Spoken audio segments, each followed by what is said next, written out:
చిత్తూరు జిల్లా పుల్తల మండల పరిధిలో గతంలో ఏనుగుల దాడుల్లో నష్టపోయిన రైతులకు పొంగునూరు నియోజకవర్గం తెలుగుదేశం పార్టీ ఇన్ఛార్జ్ చెల్లా రామచంద్రారెడ్డి చేతుల మీదుగా నష్టపరిహారంగా చెక్కులను అందజేశారు.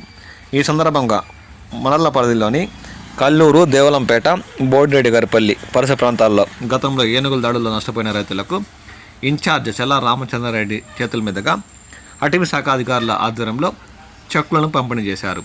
ఈ సందర్భంగా ఆయన మాట్లాడుతూ రాబోయే రోజుల్లో పుల్చల మండలంలోని రైతులకు ఏనుగులు బెడదల తీరేలా దేవలంపేట పరిసర ప్రాంతాల్లో దాదాపు 5 కిలోమీటర్ల మేరకు కంచె ఏర్పాటు పనులు ప్రారంభించినట్లు ఈ సందర్భంగా ఆయన అన్నారు. దీంతో పుల్చల మండలంలోని రైతులకు ఇక రాబోయే రోజుల్లో ఏనుగుల బెడద తీరే అవకాశం ఉందని ఆయన అన్నారు. ఈ కార్యక్రమంలో స్థానిక అటవీ శాఖ అధికారులు, తెలుగుదేశం పార్టీ నాయకులు, ప్రభుత్వ సిబ్బంది, ప్రజలు తదితరులు పాల్గొన్నారు.